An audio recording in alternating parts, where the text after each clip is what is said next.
Hello, welcome to On the Edge with Dr. CeeJay Adams.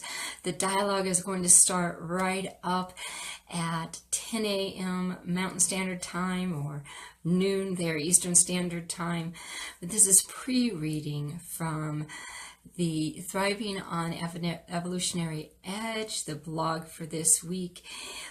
We are now looking at section 4 of that. And so I'm going to begin reading. As I do, you've heard this story a couple of times already, but I want you to listen for nuances. The story is told that in ancient days, all people lived together in harmony on earth, speaking the same language. In time, they traveled east to the country of Shinar, where they prospered. Rejoicing at their ability to manifest everything they desired, they decided to build a tower that reached into the highest of heavens. It is said that God looked down from heaven and was displeased. Genesis 11, 3-6 says, "And they said, 'Come, let us build ourselves a city and a tower whose top is in the heavens. Let us make a name for ourselves, lest we be scattered abroad over the face of the whole earth.' But the Lord came down to see the city and the tower which the sons of men had built." Sorry, I lost it. "And said, 'Indeed, the people are one, and they all have one language. And this is what they begin to do.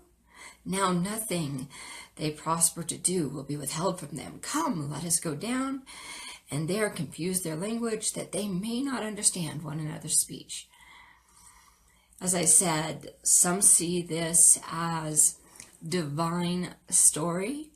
Others see it as a fable. Regardless where you're perceiving it from, we're looking at the keys within this content to navigating this evolutionary edge of enlightenment. This week we're talking about communicating across the paradigm divide, right? The divides that come from our different worldviews. And key 1 said that people caught in the battle of semantics are distracted from primary purpose and ineffectual in the creation process. Key number 2 says that learning to communicate effectively without words is the next frontier. Key number 3, which we discussed yesterday, listening to the content of the story, not the constructs, allows for deeper connection and more accurate communication. So now we're going to read in to the 4th key. Expanding cultural experiences enhances personal and global oneness. Emotional intelligence has been directly correlated with the levels of cultural experience an individual has. Studies show that the more someone interacts with others outside his or her own social group, the more empathy, more social cue, reading ability, and self-regulation the person will demonstrate. It seems that the more we learn about other people and their worldviews, the stronger we become in our own self-awareness and self-love. Expanding cultural experience can occur through travel, engagement in the arts, or just spending time with someone of a different age, gender, ethnicity, race, religion, or political perspective. In the movie Arrivals, as in the story of the Tower of Babel, entering into the question was more important than offering the answers. Good morning, yes, Lenny. As Babelites moved from person to person, they could pick up an object and say, "What is this?" in their language. They could also tell the others, "This is ... However, much like the story in the tool of Arrivals, where the word tool and weapon was confused, it is only through open inquiry that the full meaning of the word or concept may be exposed. "When 2 or more agree together, it shall be done," it says in the Bible. This dynamic has been observed worldwide in a variety of arenas. Great leaders know that the most powerful force is that of humans in agreement for a cause. When energy is combined, the result is often far more than the sum of the parts of the contribution of the individuals. An exponential growth occurs when the concentrated level of energy is pulled together. Key number 4 then, finding ways to connect energetically around an issue will break the barriers of semantics and confusing worldviews. Again, key number 4, finding ways to connect energetically around an issue will break the barriers of semantics and confusing worldviews. Good morning. Hi, Matthew. I saw you hop on. Looks like a couple others came and I missed them. Welcome to On the Edge with Dr. CeeJay Adams. And this week we are discussing how to communicate across paradigms. So my question for you today is, where have you traveled? Where have you traveled? I have a friend named Joy who travels the world, and as she travels the world, she works as a consultant in these communities. And she just posted on her Facebook page that she was granted a contract, and I'm totally envious. She says, this is how you travel the world and work a 4-hour work week, and she has learned so many different cultures by traveling the world, and she has one of the most expansive awarenesses of people that I've ever met. And I have not had the opportunity to world travel as she has. I have done some world traveling, but not like Joy. So my first question, and recognize it always takes a few seconds for your response to come up on the screen, is, where have you traveled? Where have you traveled? And was that culture you traveled to different than your own? I went to Jamaica several years ago, about 15 years ago, and everywhere I went, they called me Empress. And man, I stood out like a light bulb. All the kids would touch my skin, and but I didn't want to go to the places that the tourists wanted to go. I wanted to go meet the people. And so I got this great taxi driver who took care of me for the whole 10 days I was there. His name was Pedro. And Pedro would take me wherever I said, even though he'd try to convince me that that wasn't a good place. I wanted to go. I wanted to meet the people. Why did I want to meet the people? How else was I going to know the culture? How else was I going to know the energy? And that goes back to the key for today. Finding ways to connect energetically around an issue will break the barriers of semantics and confusing worldviews. So I've used the story of the movie Arrivals in the last 2 episodes. And in that story, the aliens were innocently trying to figure out what we were saying. We were innocently trying to figure out what they were saying. But our words didn't mesh. So what was used to communicate? What was used to communicate was body language, was energy, the feeling tones. There was a scene that had death in it, and the feeling tones of sadness. So I'm going to ask you again to consider where you've traveled, but now I'm going to give some areas for you to consider. Matthew, what did you say here?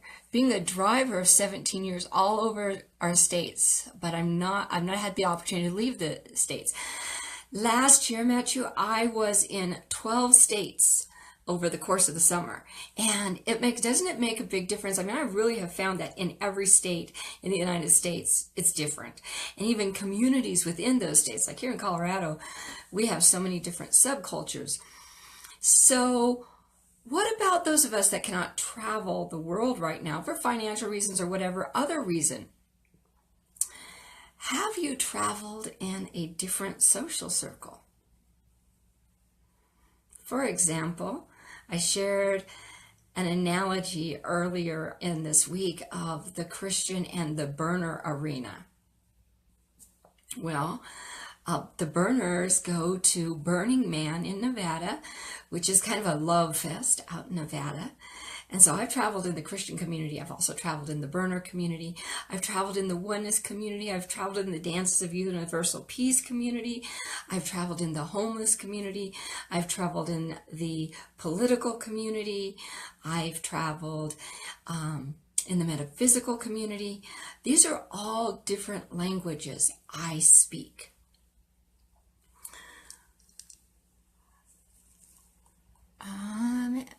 Let's see. Astrally, I'm not confined. I'm so going there, Matthew. Going there on 1 minute. And I totally agree. Nothing like the culture to fill the soul of the community. You traveled to Spain. Oh, that's on my list. Spain and Italy both are just on my list. And India. I mean, everything's on my list. But as I travel here, socially, where have you traveled? Mentally, where have you traveled? Have you studied science and quantum science and metaphysical sciences? Have you studied literature? Have you studied art? Have you studied music? Right? Where have you studied? That expands your language. That expands your worldview. You know, I was recently at an art display, art opening for a lady in her 90s who does glass art. And it was off the chain, off the world, so extraordinary. And just looking at her art, let me see her, right? So let's talk about that astral travel. Matthew, so with you on that. I am not limited. Energetically, I am not limited to anywhere that I can go, and I choose to go. So when I use the word mantic, it means to read the signs of the universe or to navigate with the flow of the universe. So I use that sometimes now instead of the word spiritual, because spiritual it's confusing. So where have you traveled mantically? Have you learned skills like Reiki or Qigong, or have you done some astral travel? Have you traveled into your own heart? And have you taken time to travel into the hearts of others? Have you traveled out through meditation? Right? Meditation's a way to travel. How are you expanding? We believe that travel can only occur one way. That is by our body going somewhere. There's so many ways to travel and expand our worldviews. I travel through Facebook every day, right?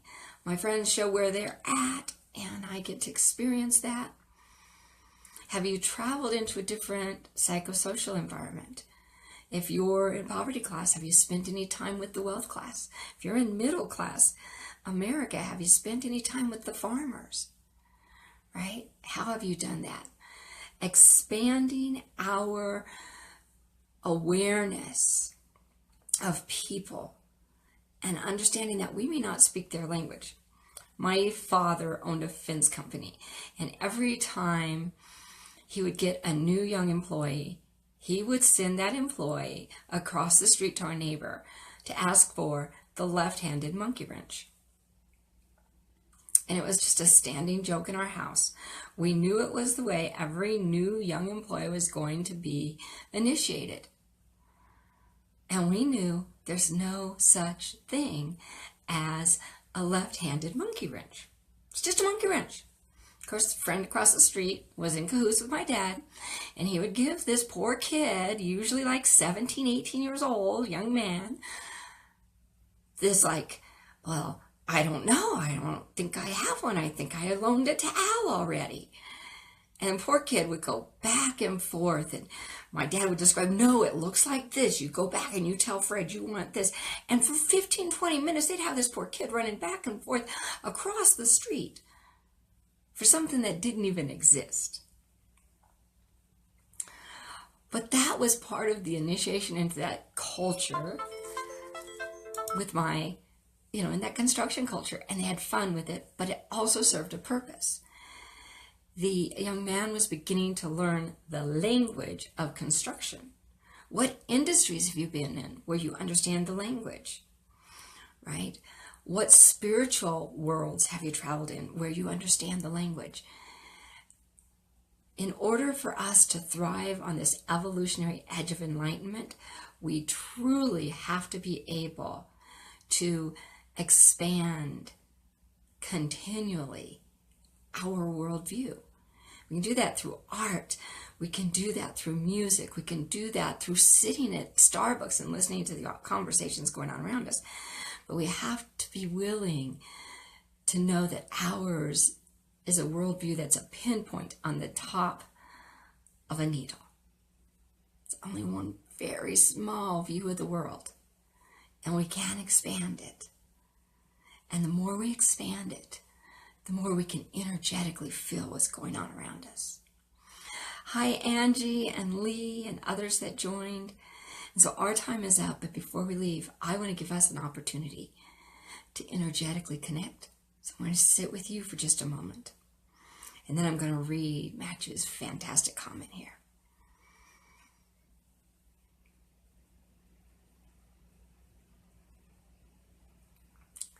Again, today's key message, if I can get it to scroll down here for me.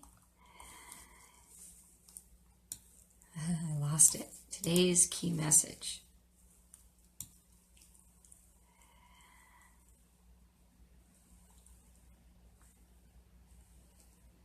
Finding ways to connect energetically around an issue will break the barrier of semantics and confusing worldviews.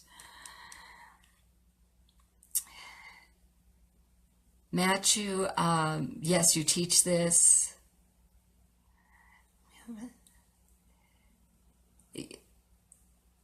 Are you a past life therapist now? Is that what you're saying? So I believe that there are so many different ways we can tap in to increasing and expanding our worldviews. And that's how we connect, right? The more I can see, the more I can see you, and the more you can see me. So today, thank you for letting me see you. Thank you for seeing me. Get out and dance your magnificence. Dance your magnificence. Remember, we're one. I love you. However that plays out in your mind. I love you. And I look forward to tomorrow. Tomorrow is going to be a little bit of an open story. How do we live before the time of the Tower of Babel? Today. Have an amazing day. I love you.